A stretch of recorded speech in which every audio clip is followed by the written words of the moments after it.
कोई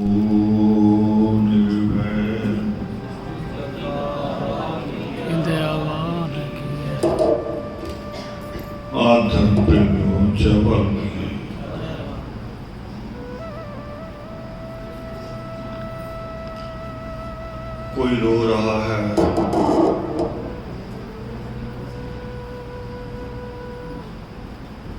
और कोई चुप करा रहा है,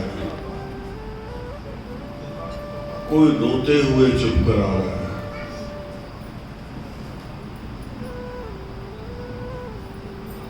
ये समा,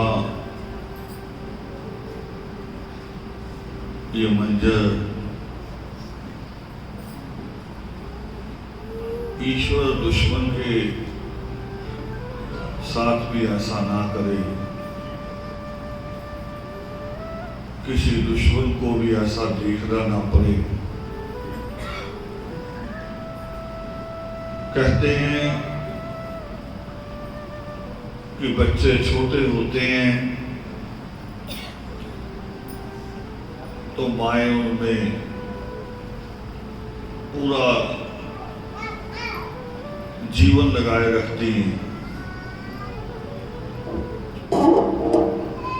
उसको अपने खाने पीने की सुध भी नहीं होती, अपने कपड़ों का भी पता नहीं होता। अभी भजन में हमारे साथी कह रहे थे कि एक मां ने अपने बड़े बच्चे से कहा, बिस्तर गीला करके, कि एक रात इस पे सोकर दिखाओ। इन्होंने अपनी कथा में बताया कि बेटा सो नहीं पाया। आप यकीन करोगे कि मां भी नहीं सो पाई होगी। उसे पता होगा कि मेरा बेटा गीले पर सो रहा है, वो भी नहीं सो पाई होगी। इस मां को कितने तरह से दे लो, वो बेटा संजू वापस थोड़ी आएगा। और ऐसा कोई दिल नहीं जो इस मां के लगा दे जिसमें दुख ना हो, जो रोए ना। कहते हैं क्योंकि कथा हो रही, भजन हो रहे, एक अनुशासन सा चाहते हैं, कहते हैं कि चुप हो जाओ, मगर हृदय चुप हो सकता है? अंदर जो आंसू टपकते हैं, जिसको कहते आदमी की कमर टूट जाती है, वो इन आंखों के आंसू से नहीं टूटते। अंदर जब आंसू टपकते हैं तो कमर टूट जाती है। कितना कहे हम एक दूसरे से कि चुप हो जाओ, रो मत, दुखी मत हो ही नहीं सकता। हम तो देखते हैं शुरू में संसार की सृष्टि के समय से, जब हिरण्यगर वाल्मीकि व्योम भारद्वाज को ज्ञान दे रहे थे, तो एक पक्षी की आवाज तड़पने की, चीखने की उनको सुनाई दी। क्या आवाज होगी? किसी पक्षी के रोने की आवाज क्या होगी? ची ची। हजारों बार सुनते हम, सुनते कभी ध्यान देते कभी नहीं देते, पता नहीं होता क्या है। मगर एक पक्षी के हृदय की पीड़ा, उसका दुख उस परमेश्वर को भी हुआ जिसने हमें बनाया। हम तो कुछ भी नहीं, छोटे छोटे जीव है। हमारे पास दिल छोटा है, दिमाग छोटा है, समझ छोटी है। वो जो स्वयं सिद्ध है, वो जो सारी इस कायनात को चलाता है, उसने भारद्वाज को ज्ञान देते हुए एक क्रोंच की पीड़ा सुनी, उसके हृदय की पुकार सुनी और उसका दिल भी विचलित हुआ। ईश्वर का, उस परमेश्वर का दिल भी रो पड़ा। वो पहुंचे वहीं तक जहां से वो पुकार आ रही थी और देखा कि क्यों रो रहा है, क्योंकि उसका एक साथी नीचे मरा पड़ा है। उसको तीर लगा और वो पक्षी मरा पड़ा है। परमेश्वर ने उठाया, देखा कि अब तो प्राण निकल गए। विधान है, ये प्राण निकल गए। और आप भी कभी जाइए समुद्र के किनारे, ना जाएं इतनी दूर, किसी उस बड़ी नदी के किनारे चले जाओ जहां पर छोटी नदी मिल रही हो, या आपके शहर का नाला ही क्यों ना मिल रहा। और जब वो मिल गया तो उसके पानी को अलग अलग करके दिखाओ भी कहां है। जब वो मिल गया तो उसके पानी को अलग अलग करके नहीं दिखा सकते। ये विधान है कि जो चला गया उसने आना नहीं। ये विधान अपनी जगह है, मगर हमारा दिल अपनी जगह है। और ये दिल क्यों है, ये पीड़ा क्यों है? ये दर्द इसलिए है कि हम जुड़े रहे, जुड़े रहने का दर्द है। अगर ये दुख ना होता तो मां कभी रोते हुए बच्चे के लिए उठती? अगर ये पीड़ा ना होती, दुख ना होता, हमें कोई मां उठती अपने रोते हुए बच्चे के लिए? ये पिता सुबह 6 बजे निकलते, अंधेरी में भी, गर्मी में भी, सर्दी का कोहरा पड़ा होता है, आदमी को आदमी दिखाई नहीं देता, मगर काम की तरफ भागते हैं। क्यों? किस लिए भागते? उसी बच्चों को पालने के लिए। अगर दिल ना होता तो भागते, पीड़ा ना होती तो कोई अपना आराम छोड़ता? सर्दी में कौन रजाई को छोड़ता? कौन कंबल से बाहर निकलता? दुख लक्ष्मण रहेगा। आप मां को चुप नहीं करा सकते, आप खुद चुप नहीं हो सकते, रहेगा। और यही तो सबसे बड़ी चीज है कि हमारे अपने होने की, अपने होने की। जो 4 दिन में भूल जाए उसका अपना होना क्या है? उसका रिश्ता ही नहीं, वो बेवफाई है। हम कहते हैं, हम बहुत गलत बोलते हैं, जाके कहते हैं अच्छा चुप हो जा, जो चला गया भूल जा। क्या? कैसे भूल जाए? जिसके साथ समय गुजारा, पल पल जिए, चाहे उसके दुख में, और कई बार वो हमारे दुख में भी, कई बार वो हमारे दुख में भी जिया हो, उसको कैसे भूल सकते हैं?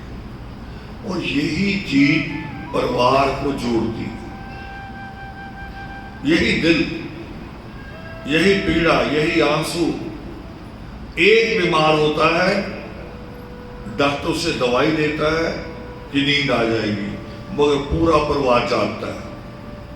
वो गोली नहीं लेता परिवार, सोए हुए को भी देखता है कि कहीं उठ ना जाए, इसका दुख दूर हो, इसको आराम आ जाए तो सो जाएंगे। सारे के सारे को दिल ही तो जोड़ता है, पीड़ा ही तो रिश्ता है, आंसू ही तो हमें जोड़ के रखते ही है। मगर नहीं होना चाहिए, नहीं होना चाहिए, ये बार बार हमारा दिल कहता है कि ठीक है, मृत्यु है, 70-80 साल का हो जाए तो ईश्वर ले जाओ, हम तो यही कहेंगे ना सब मिलके।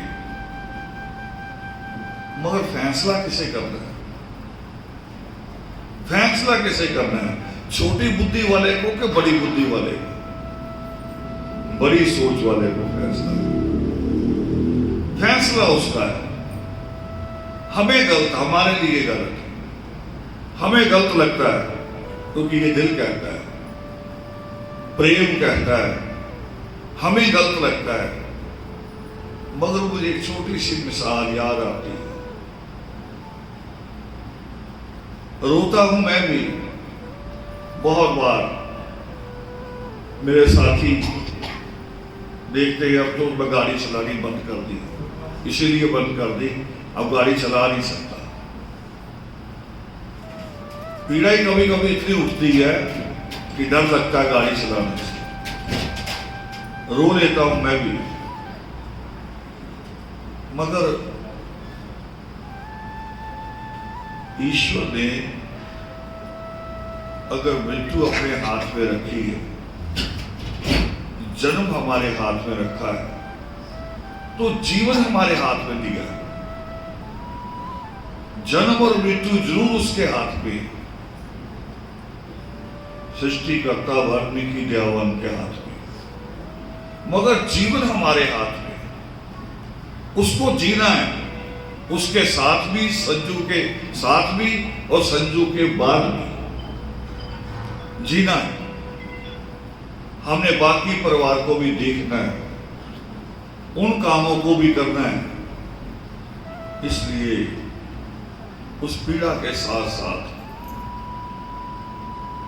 इस सवाल के साथ साथ कि इस उम्र में क्यों ले गया, इस उम्र में उसको मैं देखता हूं, कई बार देखता हूं उसको मैं, कि आप कभी कभी आपके घर में कोई मेहमान आया अचानक बिना बताए, और आप बाहर दरवाजे पे निकले, मेहमान को बिठाया, बाहर गए, गली में जो बच्चा खड़ा है आप उसको कहते कि बेटे भाग के जाए, बिस्कुट का पैकेट लिए। आपने चुना नहीं ज्यादा भी किस बच्चे को कहना है, जो पहले मिल गया आपने उससे कहा बिस्कुट का पैकेट लिया। मगर कुछ दिन बाद आपने शादी के कपड़े खरीदने जाना है, उसी बच्चे को कहोगे कि जाओ बेटा शादी के कपड़े खरीद लाओ? नहीं कहोगे। उस दिन घर की, पड़ोस की किसी ऐसी बड़ी मां को,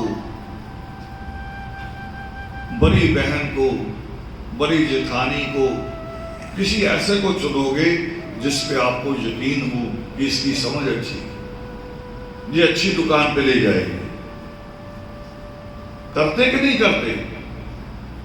और अगर कहीं एकदम कोई बड़ी मुसीबत आ जाए, कहीं दूर से फोन आ जाए कि फलां जगह दुर्घटना हो गई है, ना आप उस बच्चे को चुनोगे, ना उस बड़ी जेठानी को चुनोगे, फिर आप किसे चुनोगे? फिर चुनोगे इस वक्त मेरे इस दुख में मेरे साथ कौन खड़ा हो सकता है?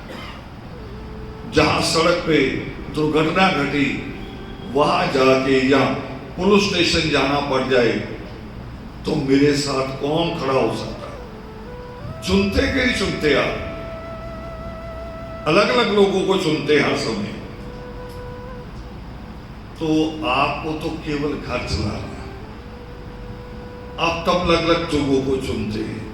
ईश्वर ने पूरी कायनात चलानी है, और जब उसको लगता है कि आज संजू की जरूरत है तो वो चुनता है। हमारा दिल नहीं मानेगा। हम कहेंगे और बहुत थे। हमारे यहाँ एक गाली है, पंजाब में गाली देती है माएँ कभी कभी, अब शायद नहीं देती, आपने ना सुनी हो। पहले कई बार बच्चे बहुत शरारत करते थे, बाहर ही खेलते थे, मैंने सुनी बहुत बार, है ना। कभी कभी कोई ऐसी बात करके आ जाते थे, किसी के ईंट पत्थर मार के आ जाते थे, शिकायत आ जाती थी घर, और माँ बेटे को पता क्या गाली देती थी, मरजान तेरे नाल दे,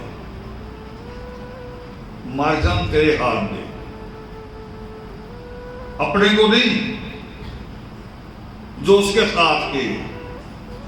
हम यही सोचते हैं। और लड़की को क्या गाली देते हमारे यहां, लड़की का तो नाम रखा हुआ मरजानी, उसकी परवाह नहीं है। आप वहां पे गीत गा रहे थे, हमारे यहां तो हमने पाल रखा, लड़की के लिए शब्द पाल रखा, मरजानी। तो ईश्वर कहां सोच रहा होगा हमारे लिए, वो कह रहा होगा भी तुमको अकल ही पूरी नहीं। अगर माँ मर गई तो लड़के कहां से आएंगे। ये मां ना होती तो संजू आ जाता या लक्ष्मण आ जाता। हमारी समझ बहुत छोटी है, उस परमेश्वर की समझ बड़ी।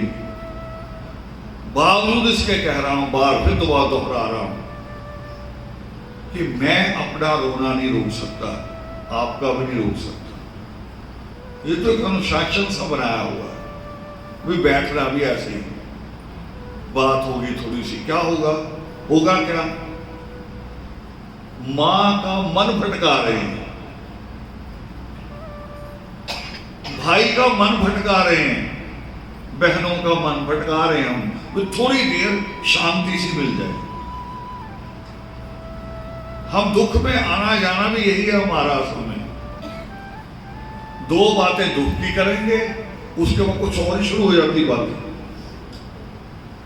याद करो, आप 10 मिनट भी दुख की बात नहीं करते, 10 मिनट के बाद अगली कोई और ही बात शुरू हो जाती है। हम भटकाते हैं, परंपरा बनी हुई है, और बड़े सोच के भी तो उन्होंने बनाई होगी भी अगर आदमी दुख में रहेगा तो उभरेगा कैसे, हौसला कहां से आएगा, हिम्मत कहां से आएगी। उसको भटकाओ, उसका ध्यान हटाओ। मुझे किसी ने इलाज बताया एक बार, हिचकी लग जाती है लोगों को, तो कह रहे हिचकी की कोई दवाई नहीं, किसी में भी नहीं है, मगर उसका एक इलाज है कि अचानक उसके चाटा मार दो, अचानक बिना बताए हिचकी रुक जाएगी, क्योंकि ध्यान भटक गया। हिचकी जो कंटिन्यू चल रही थी वो रुक जाएगी अचानक में। हम ध्यान भटकाते हैं भी चलो कुछ देर दुख से बाहर आ जाए, इकट्ठे होकर हौसला देते हैं कि हम भी हैं, अगर वो नहीं है तो हम हैं सारे, मगर वो तो वो ही है, उस वो का वजूद रहेगा, वो कभी नहीं जाएगा। चाहे जन्म के 1 घंटे बाद किसी की मृत्यु हो जाए, मां उसे भी नहीं भूलती, मां उसे भी नहीं भूलती।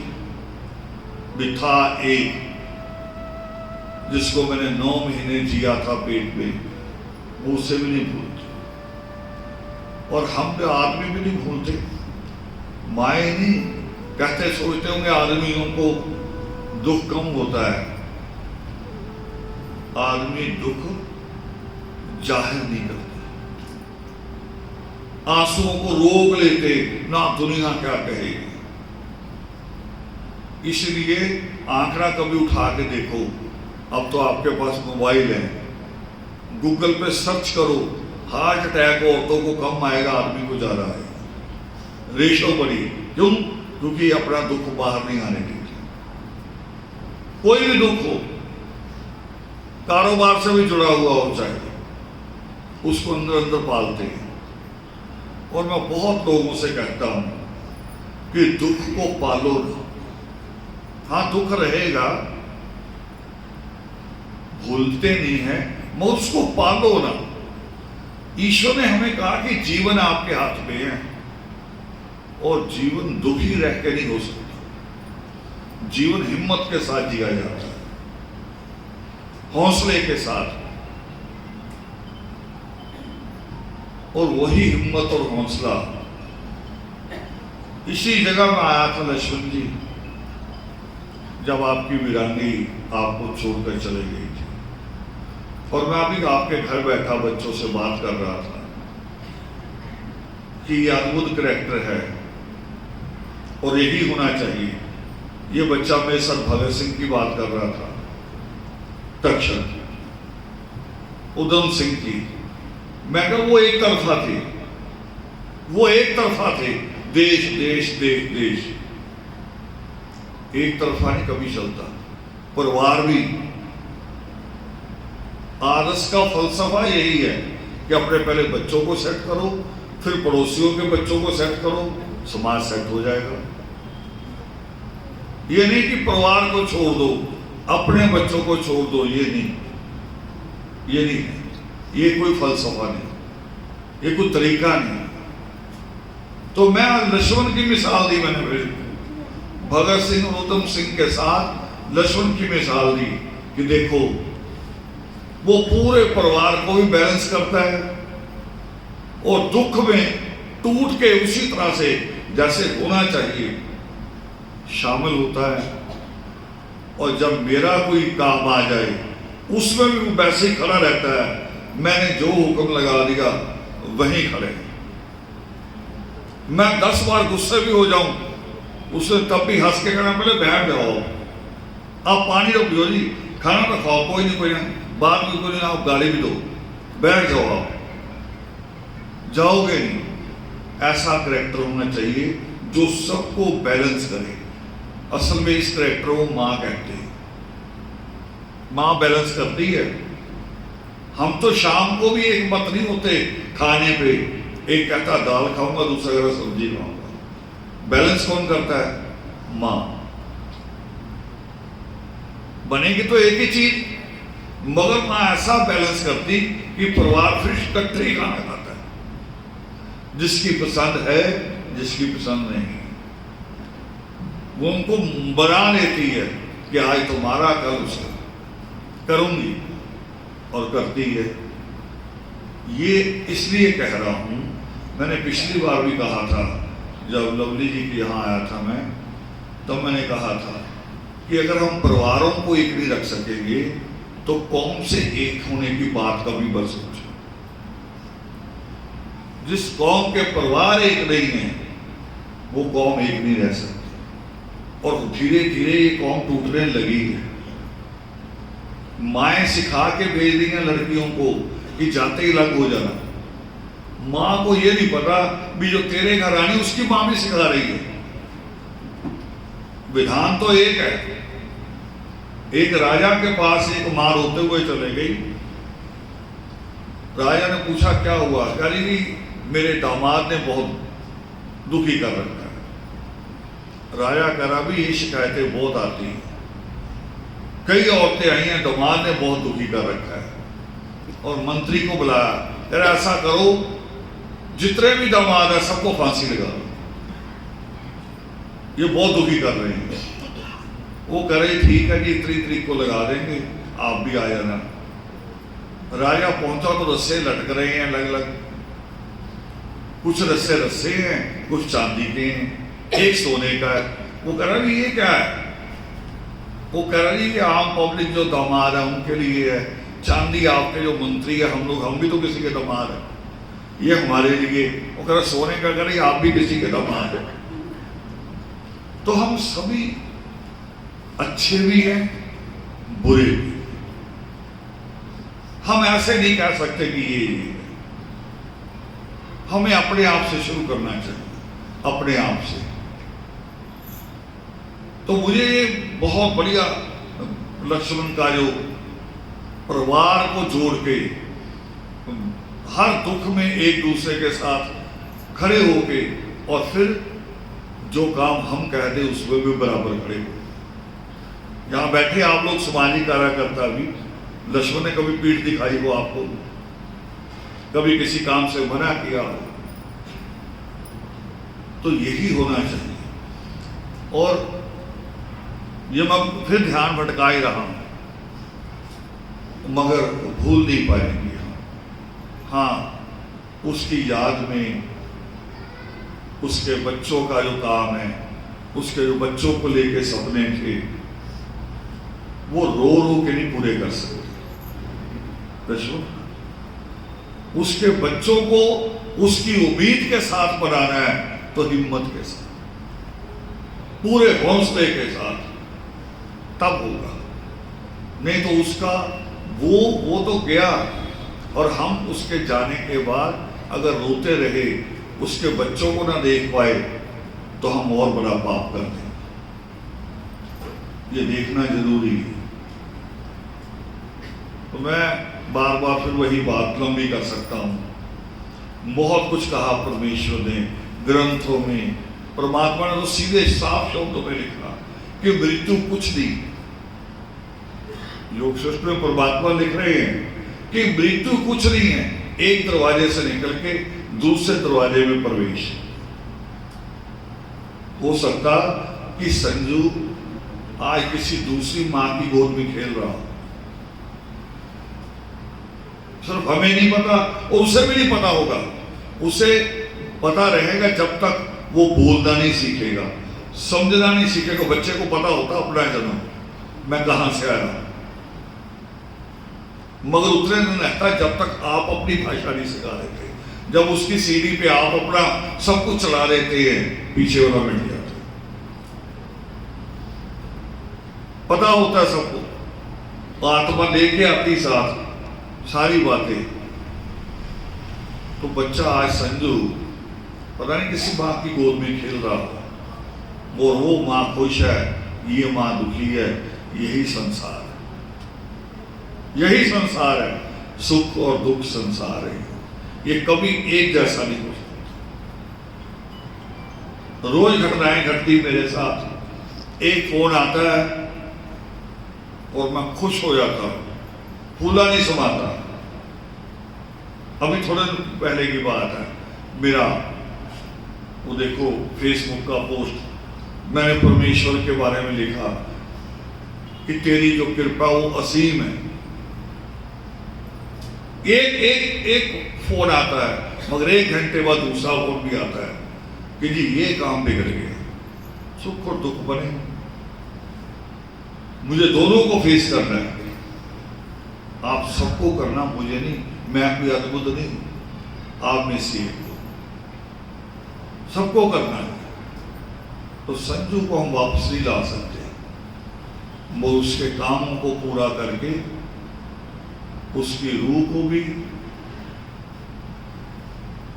उसके प्रति जो हमारा स्नेह है उसको भी हम पूरा कर सकते हैं। जय बाबा।